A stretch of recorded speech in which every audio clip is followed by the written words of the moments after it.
transferir dinheiro para alguém sancionado usando um banco intermediário lá em Singapura, eles detectam apenas 30 segundos. Mas vai além da tecnologia. Eles criaram uma rede de informantes digitais. Que o Brasil está fazendo. Moedas, por exemplo, reportam STF, suspeitas. Fintechs vão compartilhar dados de compliance. Até empresas de cartão de crédito também viram espiões. É como se cada transação financeira no mundo fosse monitorada por um exército de algoritmos e também de delatores digitais. Para entender o poder dessa arma, veja o que fizeram com a Rússia em 2022. Em 72 horas, destruíram a economia russa. No dia 1, sancionaram os bancos russos. No dia 2, cortaram acesso ao SWIFT. No dia 3, congelaram 300 bilhões em reservas do Banco Central Russo. País Resultado, poderosíssimo. 50% e o Brasil com esse canalha 20%. O PIB do país querendo levar-nos à só no ruína. primeiro ano. E aqui está o detalhe principal. A Rússia teve 15 Vocês anos vão ouvir nesse áudio aqui, ó.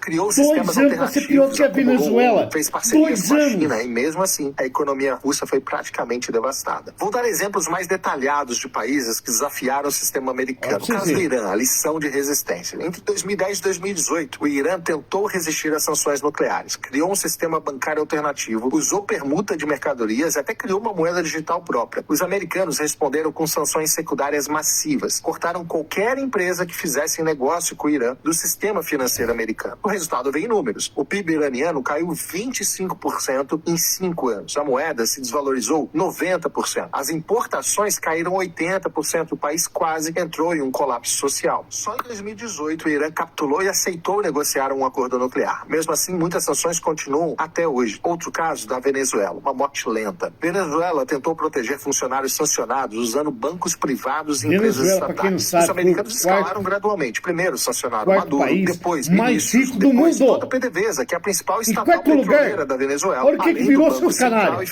O que vocês querem fazer?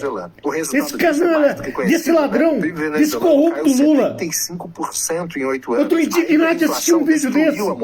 Para muito vocês estão querendo levar nós. Deixar o país, o que é 25% de toda a população. A Venezuela hoje é um cadáver econômico. Hoje produz apenas 10% da sua capacidade, o que antes eram 3 milhões de barris de petróleo por dia, hoje são apenas 300 mil. Já o caso da Coreia do Norte, posso ser preso, isolamento posso morrer na cadeia, mas eu nunca vou deixar os canalhas igual vocês, eu nunca vou calar minha voz, eu nunca vou me calar.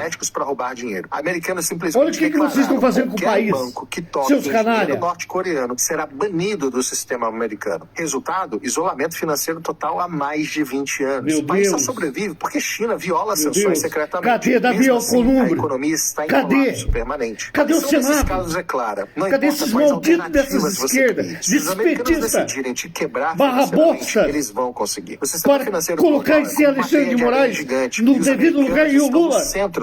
Vocês não ganharam eleições, vocês usurparam, vocês roubaram. Eles vão atacar. E agora quer acabar com o país. Mais vulnerável que Irã. Eu não estou pensando em mim, eu estou pensando nos meus filhos, nos meus netos, nos meus bisnetos, tataranetos. Eu estou pensando no futuro do país e vocês querem acabar. Exatamente o que aconteceria se você desafiasse as sanções Magnitsky. É um exercício de análise seus canalhas, que todo brasileiro precisa entender. Primeira semana, os americanos enviariam um ultimato formal. O Brasil tem 7 dias para instruir seus bancos a cumprirem as sanções contra Alexandre de Moraes ou enfrentará sanções secundárias. O governo brasileiro responde: não reconhecemos a autoridade americana sobre o nosso sistema judiciário. Os bancos brasileiros não cumprirão essas sanções. São 2 anticristos, o Alexandre de Moraes Bloomberg, e Lula. Começam cobertura 24 horas desse evento. Investidores internacionais entrariam em pânico imediato. O risco do país dispara. Na semana seguinte, as primeiras retaliações começam. Primeira onda de sanções secundárias. 3 bancos americanos cortam o sistema de correspondent banking com o Banco do Brasil. Você que tem conta no Banco do Brasil, tira tudo, porque o Banco do Brasil vai ser sancionado dentro de 2 ou 3 dias.